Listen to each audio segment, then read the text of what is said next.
Ketamine is blowing up in therapy offices, on dance floors, and yes, even in nasal spray form.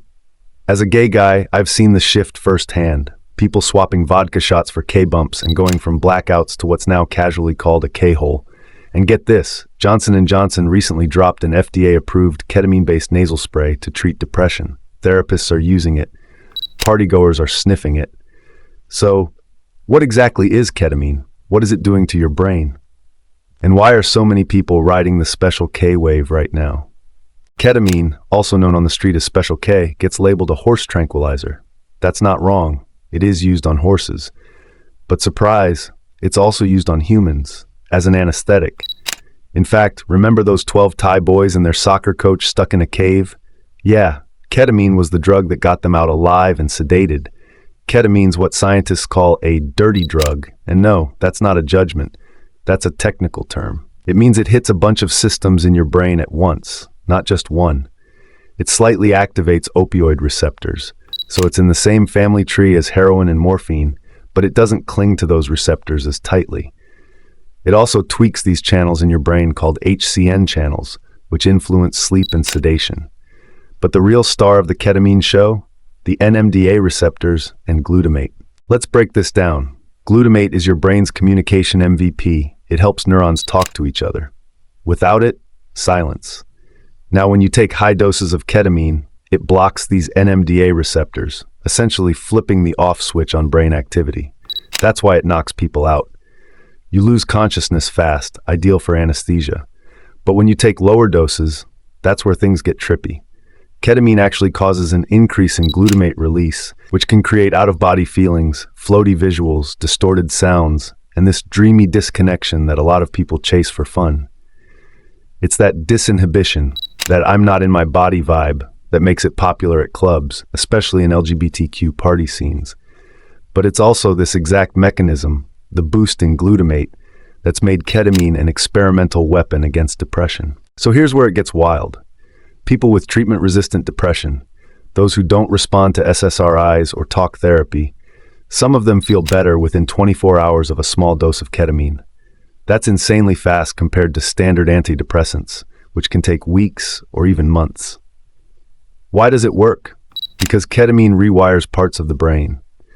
Depression often shrinks neurons and wrecks their connections. Ketamine floods the brain with glutamate and encourages those neurons to grow and reconnect. In one study, nearly 50% of patients reported real relief.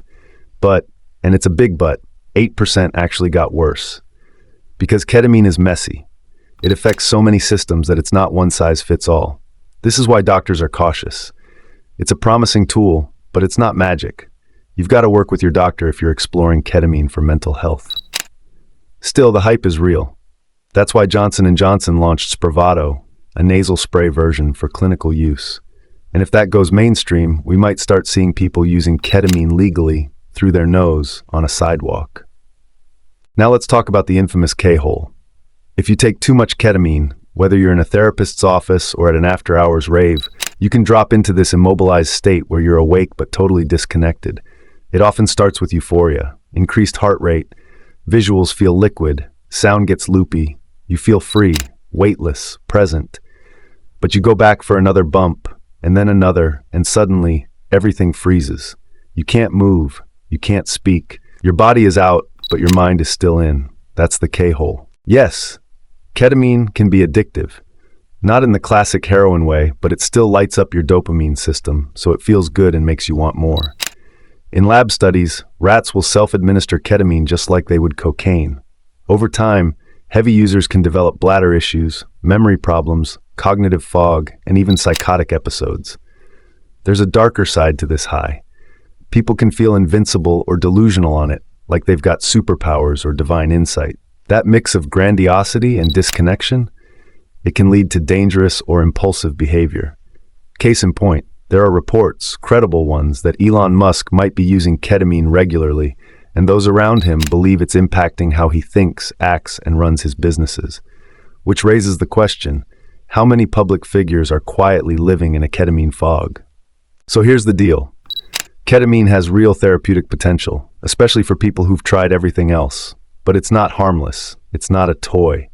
And when used recreationally, especially mixed with alcohol or other substances, it can absolutely be fatal. The hype is growing, the use is spreading.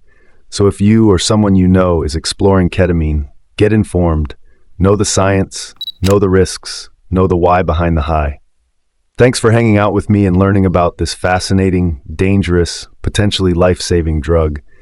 Smash that like button, subscribe if you vibe with the science talk, and check out our podcast episode for the uncut convo on ketamine. See you next time.